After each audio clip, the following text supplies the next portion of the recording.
Hello, bonjour à toutes, bonjour à tous. Aujourd'hui, je voulais vous parler de mon énorme projet, c'est même ma mission de vie en réalité, l'école du futur. J'aimerais dans le futur créer l'école du futur en fait. Je suis connecté au futur des possibles. Il y a beaucoup de possibles dans le futur, beaucoup de possibilités. Et une de mes plus grandes missions, une de mes plus grandes ambitions, c'est notamment de créer l'école du futur. Je ne serai pas forcément pas le seul à créer cette école parce qu'il y a à mon avis beaucoup de personnes qui aimeront me rejoindre sur ce projet. Je suis sorti de la douche en vitesse parce que j'ai commencé à avoir de l'inspiration et je me suis dit ok, c'est le moment de faire une vidéo, donc j'ai encore les gouttes qui glissent sur mon cou, mais c'est pas grave. Euh, j'ai envie de créer cette école du futur, c'est ma mission d'âme et je vais vous en parler dans cette vidéo. Déjà, je commence par me présenter. Je m'appelle Axel Goninet, je suis coach en développement personnel et spirituel. J'ai des programmes de formation. J'ai j'ai un livre de développement personnel qui va bientôt sortir. J'écris également des romans. Pour l'instant, rien n'est publié. Je fais encore des tas de choses de mon côté, des recherches personnelles. Je fais énormément de choses. J'apprends tous les jours. Je suis quelqu'un d'autodidacte. Je suis quelqu'un de très créatif également. Donc voilà, tout ça fait partie de ma vie et un de mes plus grands projets, c'est notamment de révolutionner l'éducation et le développement personnel. L'éducation, pourquoi? Parce qu'on apprend beaucoup de choses qui sont inutiles aujourd'hui à l'école, que ce soit en primaire, même si en primaire il y a quand même beaucoup de bases intéressantes, mais on apprend quand même toujours des choses inutiles ou de la mauvaise des manières. Et surtout au collège-lycée, qui pour moi, on apprend beaucoup de choses qui sont absolument inutiles ou alors qui sont vides de sens, vides de fond, c'est-à-dire qu'on apprend des faits, on apprend des choses tangibles, précises, mais on ne sait pas pourquoi on les apprend et on ne nous donne pas de sens à tout ça. Et l'école du futur va totalement révolutionner ça. Je veux également révolutionner le développement personnel et transformer le développement personnel en quelque chose de fun et de ludique, le plus possible en tout cas. Voilà, c'est un projet qui va prendre en maturité.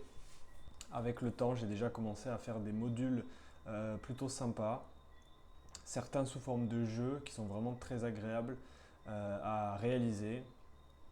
Donc voilà, tout ça, je vous en parlerai dans d'autres vidéos. N'hésitez pas à aller voir mon site internet, n'hésitez pas à consulter mes autres vidéos. Plein de sujets intéressants et passionnants. Et donc, je vais vous parler de l'école du futur telle que je la vois aujourd'hui. L'école du futur se base sur un constat simple, c'est que comme je vous ai dit, on apprend beaucoup de choses qui n'ont aucun intérêt, non seulement pour ta vie future, mais aussi de manière générale. C'est-à-dire que la plupart des choses que tu vas apprendre en cours, surtout au collège et ensuite au lycée, à partir du collège, en fait, on t'apprend beaucoup de choses que tu vas oublier en fait dans 5 ans, dans 10 ans. Tu l'auras déjà oublié. Pourquoi? Parce que tu ne vas pas le réutiliser. Le cerveau, il fait de la place pour ce qu'il n'utilise pas en fait. Euh, c'est prouvé, je crois, en neurosciences que une connexion neuronale met 3 jours vraiment à se former, à se solidifier. C'est-à-dire que si vous visionnez une conférence en entier, vous allez retenir des choses, mais pour pouvoir tout retenir, eh bien, il faut que vous le révisiez pendant 3 jours en fait. Donc pendant les 2 jours qui suivent cette conférence, il faut que vous fassiez des rappels de mémoire pour pouvoir le mémoriser de manière stable dans le temps. Voilà, il y a beaucoup d'astuces comme ça en neurosciences, en psychologie pour pouvoir apprendre de la meilleure des façons possibles. Et donc, ce qu'il se passe avec l'école actuelle, c'est qu'on apprend beaucoup de choses qui ne sont pas nécessaires et donc que le cerveau, il jette tout simplement. Alors, il ne jette pas ça totalement parce que le subconscient, l'inconscient garde énormément en stock. Il garde beaucoup d'informations, hein. Si vous regardez sur Internet, le subconscient est capable de stocker des milliards de données, comparaison au conscient qui lui n'en stocke que très peu. Mais voilà, on n'a pas toujours accès à cette mémoire, à ce stockage-là, voilà, c'est comme s'il était dans des placards au fond d'une salle en fait, sous une tonne de dossiers et du coup on n'y a pas forcément accès. mais c'est là quelque part. Autant faut-il pouvoir y avoir accès parce que sinon ça sert à rien. Mais le cerveau ne va garder l'accès à certaines informations qu'aux informations essentielles en fait, qu'il va pouvoir réutiliser. C'est tout à fait logique, c'est tout à fait intelligent de sa part, j'ai envie de dire. Ce serait un peu inutile de faire le contraire ou de faire ça de manière aléatoire. Donc le cerveau, il a besoin d'informations qui sont nécessaires à son développement, à son évolution, à sa vie de tous les jours. Sinon, il met ces informations de côté. Donc, adios les formules de chimie à apprendre par cœur, les formules de mathématiques à apprendre par cœur, théorème de Pythagore, de Thalès, ça c'est le seul truc que je me souviens, le reste je m'en souviens plus parce que ça m'intéressait tellement pas que je m'en souviens plus. Mais tous ces trucs-là de maths, physique déjà, next, sauf si tu as envie d'apprendre. Mais tel que c'est fait là, next. Ça, on le vire. Beaucoup de choses aussi dans la plupart des matières, en français, en SVT. En fait, c'est pas en soi forcément le contenu qui est négatif, parce que le contenu, si tu l'apprécies, si tu as envie d'apprendre ça, c'est pas négatif. Au contraire, si tu as envie d'apprendre ça, c'est très positif pour toi. Mais on va tout recommencer depuis le début. Moi, quand j'étais enfant, je posais beaucoup de questions, notamment cette fameuse question pourquoi. Voilà, je posais pourquoi pour à peu près tout. Pourquoi les oiseaux sont bleus, pourquoi les nuages volent, tout et n'importe quoi si tu veux. Et en fait, la plupart des enfants posent ces questions-là finalement. Certains continuent à les poser longtemps, pendant longtemps, jusqu'à parfois agacer les parents qui sont là, mais arrête de me poser tout le temps des questions, tu me saoules. Essaie de vivre dans ce monde comme tout le monde, comme moi, et arrête de poser des questions. Tu remets tout en question, tu m'énerves. Voilà, ça peut être la réaction des parents quand ils voient leur enfant tout le temps en train de poser des questions et de remettre en question le monde. Bon, moi, c'est un peu comme ça que je faisais. Je demandais pourquoi pour chaque chose. Mais pourquoi en fait? Voilà, je la repose encore. Pourquoi je posais cette question-là, ce fameux pourquoi?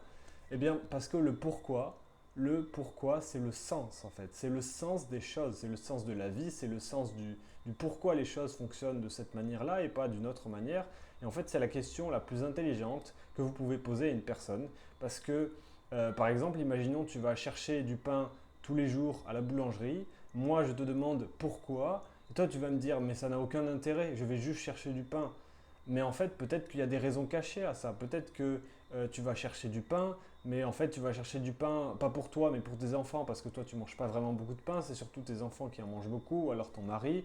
Et en fait, tu fais surtout ça pour ton mari et pas vraiment pour toi. Donc, voilà, en fait, le fond est toujours plus complexe que la forme, que les raisons visibles, en fait. Le fond est toujours plus complexe que ce que l'on peut voir au premier abord. Voilà pourquoi le pourquoi est nécessaire pour comprendre le sens des actions de chacun, le sens des pensées de chacun, le sens des croyances de chacun, et aussi le sens du fonctionnement de la société, du fonctionnement de la nature. Pourquoi les choses fonctionnent ainsi? Parce que si vous comprenez les choses, si vous comprenez pourquoi les choses fonctionnent ainsi, eh bien, vous allez tout comprendre très facilement en fait, parce que vous allez pouvoir tout relier ensemble et comprendre les choses de manière globale. Et en fait, c'est ce qui manque cruellement à l'école d'aujourd'hui, ce qui la rend malheureusement pauvre, c'est qu'on ne relie pas suffisamment tous les sujets ensemble. Et c'est ce que l'école du futur va s'atteler à faire. L'école du futur va relier tous les sujets ensemble. Spiritualité, physique quantique à un niveau évidemment très très faible. Hein. Quand on est petit, on montre juste des images, ça suffit, et des vidéos plus tard, enfin, sans forcément mettre des formules ou des trucs compliqués, des mots complexes. Juste des images et des vidéos, ça suffit. Au début, et ensuite on peut mettre des mots. Parce qu'on retient beaucoup plus avec les images généralement, après ça dépend des personnes, mais voilà, ça aussi on peut l'adapter selon les personnes. Bref, on relie spiritualité, physique, mathématiques, musique, parce que ça a un lien. Allez voir la vidéo de Donald et les mathémagiques, c'est un dessin animé extrêmement ludique, extrêmement pédagogique. Regardez-le, c'est un dessin animé de 1950. Il apprend les relations entre la musique, les mathématiques, les formes géométriques, tout est relié en fait, et aux vibrations, aux harmoniques, tout est relié. La vidéo est magnifiquement illustrée et ça rejoint évidemment la dimension spirituelle. Donc regardez cette vidéo, elle est super géniale. Donald et les mathémagiques, vous le trouvez sur YouTube. Voilà. Ça c'est hyper inspirant. voilà, relier tout ce qui est la biologie, donc out les SVT, mais vraiment tout relier entre eux en fait, et comprendre les bases en fait de l'évolution humaine, de l'évolution de la nature, de la création des planètes. Évidemment, on n'est pas obligé de rentrer dans le dur de suite, mais le but c'est de montrer un ensemble via des vidéos ou des images. Une vidéo c'est mieux parce qu'il y a un enchaînement, une succession d'images qui fait qu'on comprend très vite le rapport entre toutes les choses.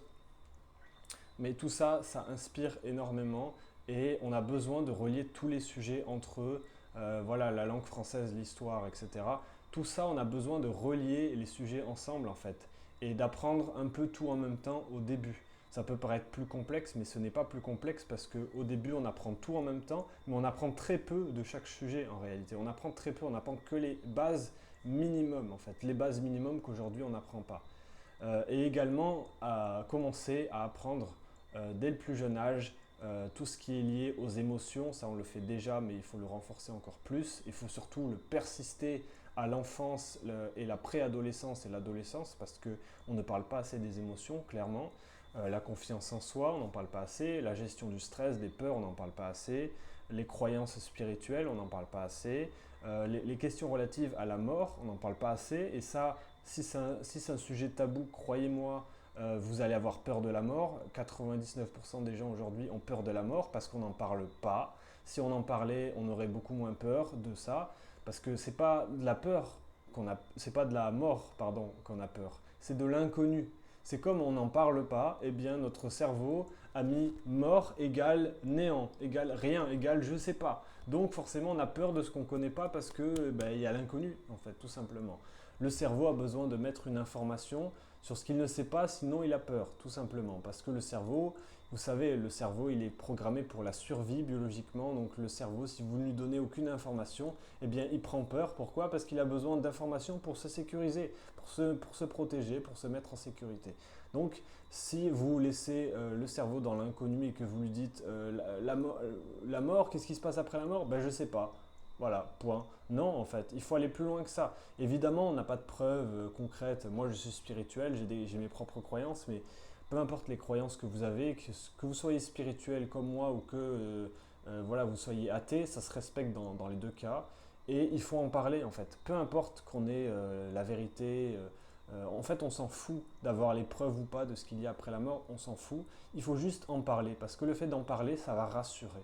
Ça va juste rassurer et apaiser le cerveau qui se dit ok je sais pas mais au moins j'en parle, mais au moins ça reste pas tapis dans l'ombre, mais au moins voilà il y a plusieurs pistes, il y a plusieurs croyances possibles et voilà je peux me constituer un imaginaire, un monde mental, une carte mentale avec toutes les informations qu'on m'a données. Et puis même si ce n'est pas la vérité stricte et absolue, eh bien au moins j'arriverai à survivre et à vivre paisiblement et pas dans un monde broyé, voilà, embrumé dans un noir éreintant. Donc voilà, ça c'est très important. Parler de sexe, parce que c'est beaucoup trop tabou, surtout en France, on n'en parle pas. Parler des relations sexuelles, arrêter de dire que papa met une graine dans maman, il faut arrêter avec ça, il faut parler franco les gars. Qu'est-ce que vous faites au lit, bordel? Qu'est-ce que vous faites au lit? Il faut en parler en fait. J'ai entendu quelque chose il n'y a pas si longtemps que les filles commençaient à avoir leur première envie sexuelle à l'âge de 7-8 ans. Là, ça remet en cause beaucoup de choses évidemment, surtout le consentement aujourd'hui, qu'on dit ça. On dit qu'à 12 ans, je crois qu'une fille n'est pas encore totalement consentante, c'est plutôt à l'âge de 13 ou 14 ans, je ne sais plus, tel qu'on l'a mis dans la loi. Bon, ça se discute. Mais si on faisait l'éducation sexuelle plus tôt et qu'il y avait moins de tabous dans la société par rapport à ça, déjà ça irait beaucoup mieux. Aujourd'hui, il y a beaucoup de pédophiles, il y a beaucoup de voyeurs, il y a beaucoup de pornographie. Et tout ça, c'est dû à l'absence de sexe dans la société. En fait, le sexe est considéré comme quelque chose d'intime. Et donc, si vous parlez trop de sexe, eh bien, ça va déranger en fait. Donc, c'est quelque chose que vous faites entre potes, entre filles, ou alors de manière intime, entre couples. Et c'est tout. Et on n'en parle pas en public, on n'en parle pas dans la société. Pourquoi? Parce que ce serait sale, ce serait vulgaire, etc. Non, ce n'est pas vulgaire. En fait, c'est la manière dont ça peut être fait, le sexe, parfois, qui peut être vulgaire ou brutal ou juste nul. Pour moi, le sexe, c'est de l'amour avant tout. Ça peut être de l'attirance aussi, mais il y a toujours une forme d'amour pour moi. Si c'est uniquement de l'attirance physique, ça n'a rien de profond pour moi. C'est juste, tu es attiré par une enveloppe physique, ça ne veut rien dire, tu vois. C'est comme si tu es attiré par un yaourt pour son emballage et pas pour ce qu'il contient. C'est débile. Certes, tu vas l'acheter parce que le yaourt il a l'air joli, mais quand tu vas le goûter, bah, il sera un goût dégueulasse. Est-ce que tu vas en racheter le mois d'après? Ben non, parce que le goût n'est pas bon. Le fond n'est pas bon du yaourt. Donc arrête d'acheter un yaourt pour l'emballage si c'est pas bon. Ben, pour les filles et pour les mecs, ça sert à rien de coucher avec quelqu'un si c'est pour l'emballage. Il faut coucher avec quelqu'un pour le fond. L'emballage, c'est du bonus, j'ai envie de te dire. Si c'est beau, tant mieux. Si c'est moins beau, ben, tant pis. Mais si l'emballage est bon, enfin si pas l'emballage, pardon, si le fond, le contenu est bon, eh ben, dans tous les cas, tu vas apprécier. Donc voilà. Donc il faut parler de ça, il faut arrêter que ce soit tabou, le sexe, ça n'a rien de tabou, c'est de l'attirance, c'est des émotions, c'est de l'amour. Pourquoi ce serait tabou? Pourquoi un corps nu ce serait tabou? Pourquoi on parle pas, voilà. On parle pas assez de ces choses-là. On n'en parle pas comme s'il fallait pas trop en parler, comme s'il fallait que ça reste dans la sphère intime, privée. Peut-être que l'école a aussi peur d'en parler parce qu'elle a peur que les parents commencent à dire mais qu'est-ce que vous faites? Vous parlez de sexe à mes enfants, regardez comme ils sont jeunes, etc. Bref, j'imagine déjà tous les parents horrifiés devant ça. Pourquoi? Parce ils ont peur tout simplement des vices, des maladresses. Ils ont peur que si on commence à parler de sexe, les enfants commencent à faire des trucs, commencent à jouer, voilà, commencent à avoir des relations sexuelles trop jeunes. Ils ont peur de ça, les parents. Mais c'est quelque chose de naturel. Les relations sexuelles sont quelque chose de naturel. Je veux dire, la puberté, alors apparemment pour les filles, ça commence vers 7, 8, 9 ans, et les garçons, c'est vers 11, 12 ans à peu près. Donc bref, si on prend un consensus commun et on se dit qu'à peu près vers 11, 12 ans, on peut commencer à avoir nos premières relations sexuelles, alors on n'est pas obligé de faire de la pénétration, on peut rester dans des trucs très basiques, mais en fait, il n'y a pas de honte. Si c'est fait avec amour, avec joie, avec paix, avec sincérité, la honte, elle n'est pas là. C'est que du bonheur, en fait, c'est que de la joie. Le problème, c'est que c'est trop un tabou et c'est trop une honte ou une gêne pour les parents. Je pense que c'est surtout les parents qui s'inquiètent beaucoup et qui ont peur voilà, qui ont peur que ça devienne un sujet de société et voilà, qu'ils ont peur peut-être des polémiques ou des problèmes qui pourraient arriver. Dans un contexte et dans une société saine et favorable, cela n'arriverait pas. Avec des professeurs et des accompagnants qui sont sains d'esprit et bienveillants, cela n'arriverait pas. C'est comme votre partenaire.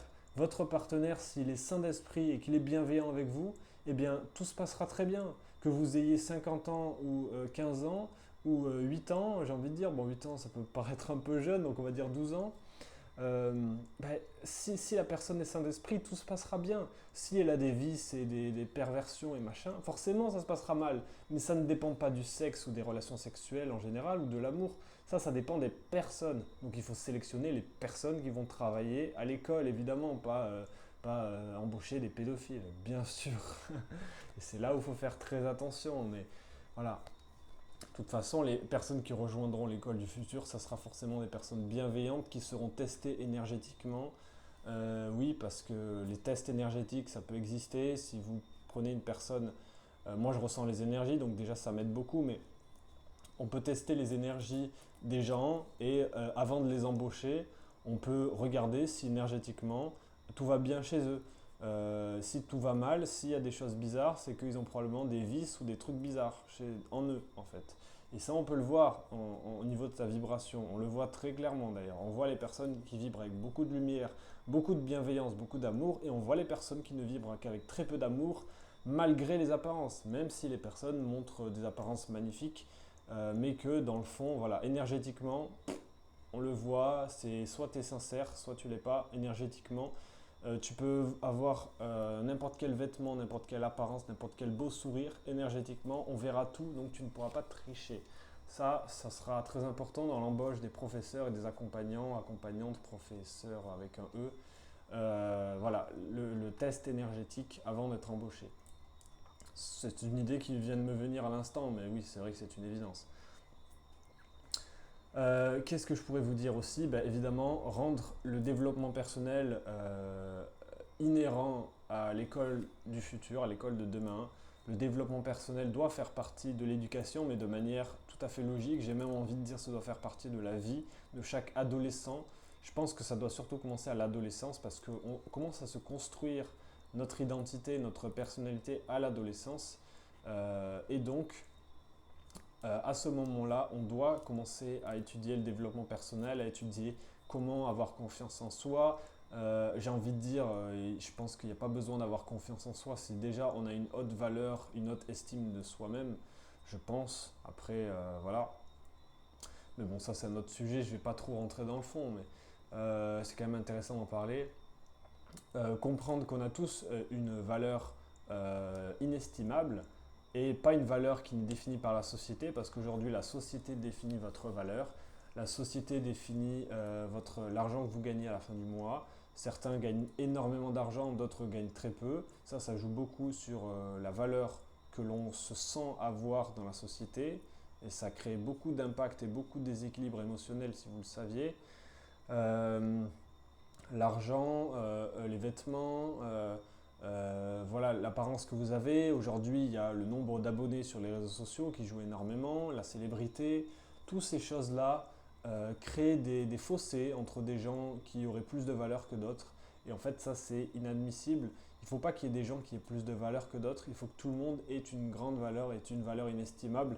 Et donc, il faut que tout le monde ait un accès à ces trésors que la vie offre, qui est notamment le fait d'avoir beaucoup d'argent ou le fait de recevoir beaucoup d'amour de la part des autres, beaucoup de bienveillance et d'amour de la part des autres, parce qu'évidemment quand vous êtes célèbre, vous recevez beaucoup d'amour de la part de beaucoup de personnes et tout le monde y a le droit, pas que les célébrités, tout le monde devrait y avoir le droit en réalité. C'est pas parce que tu as joué dans un film ou que tu as chanté sur scène devant des milliers de personnes que d'un coup tu es la seule personne à devoir te faire attribuer de l'amour. Tout le monde devrait recevoir de l'amour tout le temps, à chaque instant, peu importe ce qu'il fait, ce qu'il réalise, peu importe son intelligence, sa beauté, son charme, peu importe son argent, peu importe ça en fait. Tout le monde devrait en recevoir, point. Et là, ça nous permettrait tous de nous sentir bien dans notre peau, de nous sentir voilà, super bien, avec une bonne estime de nous-mêmes. Alors vous allez me dire c'est un peu utopiste. Non, c'est pas utopiste, c'est le monde normal. C'est juste qu'on ne vit pas dans un monde normal, on ne vit pas dans un monde d'amour et de paix. C'est pas utopiste, c'est une réalité en fait. C'est une réalité où tout le monde pourrait être heureux. Point. C'est tout. Si tout le monde est heureux, ça va augmenter les vibrations, tout le monde va se sentir bien. Que vous croyez en la spiritualité ou non, dans tous les cas, vous vous sentirez bien si tout le monde est heureux, parce que la joie est communicative et que si jamais vous êtes malheureux, eh bien toutes les personnes heureuses autour de vous voudront que vous soyez heureux aussi. Et c'est ce qui va se passer. Et voilà, je crois en cette vie-là. Ce n'est pas une utopie, c'est une vie dans laquelle on devrait vivre. Si vous pensez que cette vision-là, cette vision que j'ai est une utopie, demandez-vous alors dans quel monde on vit. Si cette vision-là c'est une utopie, alors le monde dans lequel on vit c'est quoi? Un cauchemar? Ben, on pourrait se poser la question. Je bois un petit verre d'eau parce que quand même ma gorge.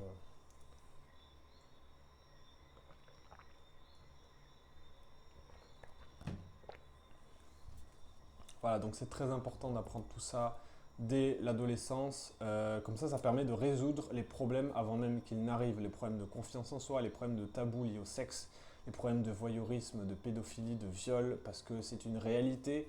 Et si ces problèmes sont là, c'est parce qu'il y a beaucoup de vices ouais, de vices et de choses malsaines qui sont développées dans le cerveau, notamment à cause de la frustration liée au sexe, liée à l'argent, liée à toutes ces choses-là, surtout le sexe et l'argent d'ailleurs. C'est une frustration qui est largement alimentée par la société capitalisme pour que vous consommiez du sexe, de la publicité, des produits alimentaires et toutes ces choses-là. Pourquoi? Parce que ça fait vendre, mais en fait ça fait surtout activer les récepteurs de frustration et la frustration fait que vous allez réagir de manière impulsive en fait. C'est toujours pour vous faire réagir comme des animaux et voilà, comme des animaux qui réagissent comme le chien de Pavlov là, qui bave dès qu'on sonne la cloche. Mais on n'est pas des animaux, on est des êtres humains conscients et intelligents. Et si on est plus intelligent que ça, eh bien, on devrait passer au-dessus de tout ça et arrêter ce cirque parce que c'est complètement un cirque. Donc voilà. arrêter tout ça et commencer à avoir une éducation saine et vivre dans une société saine, sans publicité qui appuie sur vos frustrations, parce que c'est exactement ce qu'ils essayent de faire. Les réseaux sociaux, malheureusement, beaucoup d'influenceurs, influenceuses appuient sur vos frustrations sans même le savoir, parce qu'il y a une telle inégalité dans la société que quand vous montrez aujourd'hui l'argent que vous gagnez, eh bien, ça peut vous faire créer une frustration, mais c'est à cause des inégalités. C'est pas forcément à cause des personnes en soi qui montrent l'argent qu'ils ont, c'est plus à cause des inégalités en fait.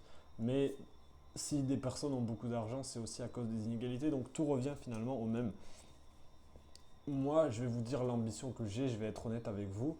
J'ai envie d'être riche et je sais que plus tard je serai multimillionnaire. Je le sais. Je l'ai vu parce que je vous ai dit, je suis connecté au futur. Je le vois dans mon futur. Mais mon but, c'est pas d'être milliardaire. Mon but, c'est de gagner énormément, énormément d'argent, mais pour le redistribuer à la planète, pour le redistribuer aux gens, pour améliorer la vie, améliorer la société, améliorer les villes, les écosystèmes, améliorer la planète. Parce que mon rêve, c'est d'avoir une planète qui devienne l'utopie, en fait, l'utopie parfaite. Moi, c'est ça mon rêve. À partir de là, si cette mission-là, elle est finie, j'ai plus besoin d'avoir de l'argent. Évidemment, j'aurais envie d'avoir une grande maison avec une salle de jeu, avec plein de choses magnifiques, évidemment. Mais tout le monde rêve d'avoir ça. Et croyez-moi, on peut tous l'avoir. On est peut-être 7 milliards de personnes sur Terre, alors je pense qu'avec les prochaines années, malheureusement, on risque d'être un peu moins de personnes, on verra bien. Mais croyez-moi, l'humain est suffisamment intelligent pour pouvoir générer suffisamment d'argent pour tout le monde, pour que tout le monde puisse avoir une belle maison. On pourrait construire 7 milliards de maisons magnifiques.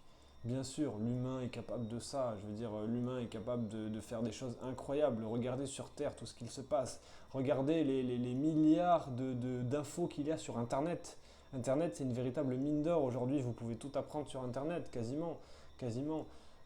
Et ça, qui l'a fait, ça? Ben, les êtres humains. Les êtres humains ont fait énormément de choses. Ils ont construit des cathédrales, ils ont construit des trucs incroyables. Certains l'ont fait avec des cailloux, des bâtons et des trucs ridicules. Donc l'humain est capable de choses spectaculaires. L'argent, on s'en fout véritablement. C'est plus les possibilités qu'offre l'argent. Et ces possibilités-là, on peut les offrir à tout le monde sur Terre. Oui, oui, c'est tout à fait possible. On peut les offrir à tout le monde. Voilà, donc moi, quand je gagnerai énormément d'argent, évidemment, je vais en profiter parce que forcément, tu as envie d'en profiter quand tu gagnes beaucoup d'argent, mais je vais surtout le redistribuer à la société.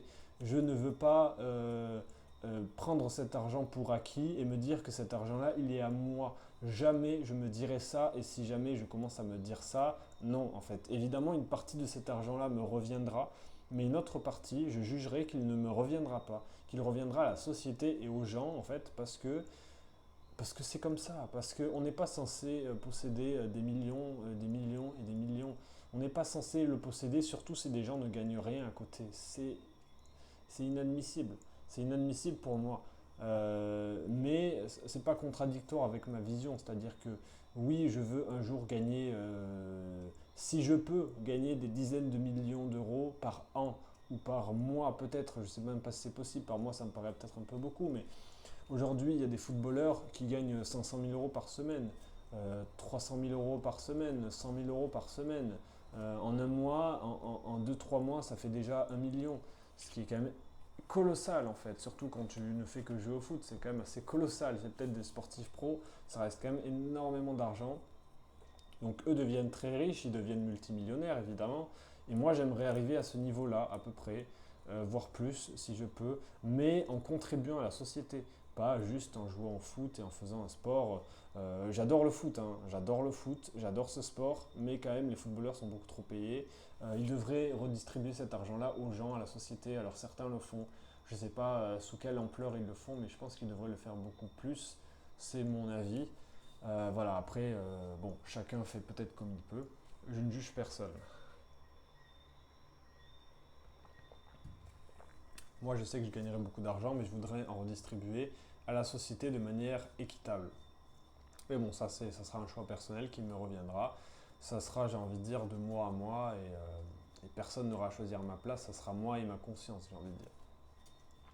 Donc, l'école du futur, Elle a vraiment pour cette base-là d'apprendre des choses utiles et nécessaires. Toutes les choses qui ne sont pas utiles dans la vie, tu ne l'apprendras pas dans l'école du futur.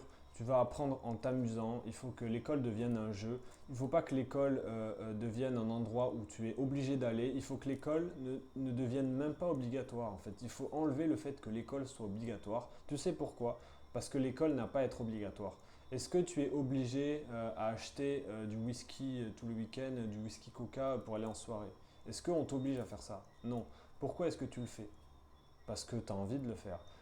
Est-ce qu'on t'oblige à aller à Disneyland Paris? Non. Pourquoi? Parce que tu as envie de le faire. Est-ce qu'on t'oblige à acheter une voiture? Non. Mais tu l'achètes quand même. Pourquoi? Parce que tu as envie d'avoir une voiture.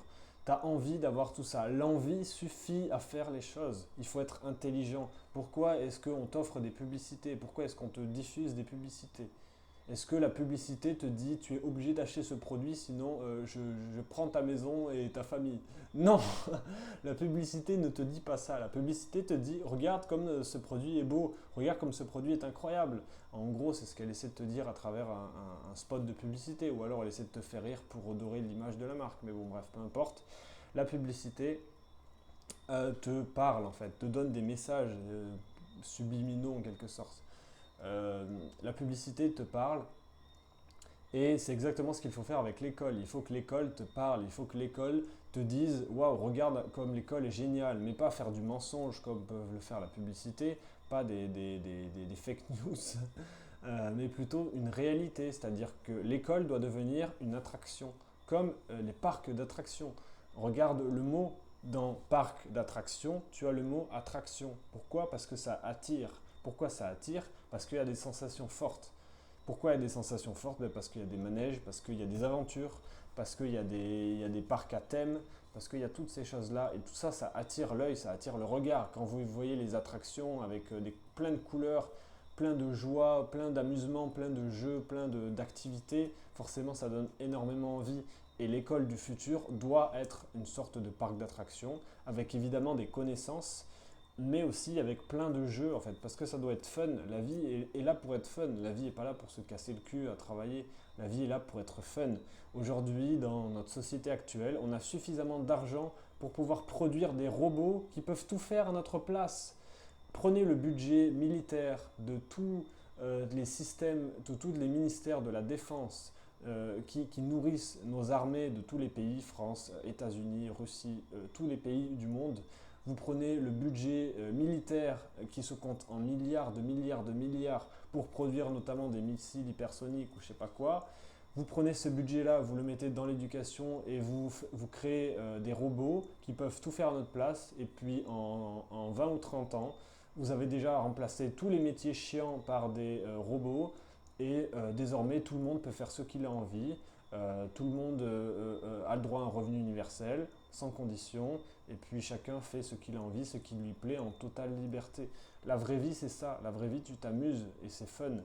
Certes, toi, on t'a appris peut-être que la vie était difficile, mais c'était un mensonge. C'était juste un mensonge parce qu'il y a des gens qui ont la vie facile, qui sont là-haut, là, sur leur cul, sur leur chaise dorée, et eux, ils veulent que la vie soit difficile pour toi, pendant que eux, eh bien, ils se prélassent et qu'ils buvent des cocktails en pensant bien fort à toi. Non, je déconne, ils ne pensent pas à toi, ils sont trop occupés à boire leur cocktail et à gérer leurs problèmes de riches. Mais bon, bref, peu importe. Tu m'as compris, le but c'est que la vie soit un jeu, parce que la vie c'est ça, la vie c'est une aventure, la vie c'est un jeu. Certes, la vie telle qu'on la connaît dans l'histoire de l'humanité, dans l'histoire même de la Terre, il y a eu beaucoup de souffrances, de destruction, parce que au départ, quand une planète est jeune, eh bien, la survie est là, c'est-à-dire que oui, il y a les éléments, il y a des volcans, il y a des séismes, il y a des animaux sauvages, voilà, il y a une question de survie. Les premiers hommes ont survécu pour être jusque-là. Donc, à la base, oui, on avait besoin de survivre, on avait besoin de tout ça, on avait besoin de manger de la viande, on avait besoin de tout ça. Mais maintenant, on n'a plus besoin de ça et on peut changer tout ça. Il nous faut juste beaucoup d'argent. Donc, moi, je vais essayer d'en gagner beaucoup pour pouvoir créer ce monde-là. Je ne sais pas si je vais réussir à le créer dans cette vie. Moi, tout seul, c'est sûr, j'y arriverai jamais. Mais je ne sais pas si toutes les personnes qui veulent voir ce rêve réalisé arriveront à le réaliser dans ce siècle-là. Mais en tout cas, dans le siècle d'après, donc après les années 2100, ce monde sera déjà là, c'est sûr et certain. Absolument sûr et certain, ce monde existera déjà et le monde sera déjà génial dans les années 2100 et plus. Le monde sera déjà incroyable et magnifique. Le monde ne va pas s'effondrer, c'est faux. Beaucoup de gens peuvent mourir, ça c'est vrai, mais pas non plus la moitié des êtres humains sur Terre, ça je n'y crois pas. Mais peut-être une bonne partie, malheureusement, le tiers peut-être, c'est tout à fait possible. Mais bon, voilà, les gens meurent, les gens naissent, voilà, c'est la vie, j'ai envie de te dire. Des gens meurent tous les jours, mais il faut juste que les gens au moins ne meurent pas pour rien et que les gens, voilà, que les personnes qui naissent aujourd'hui dans ce monde, eh bien, elles naissent pour un monde beau, un monde meilleur, et c'est ça mon objectif, c'est ça l'objectif de l'école du futur, parce que l'école du futur produit les futures générations.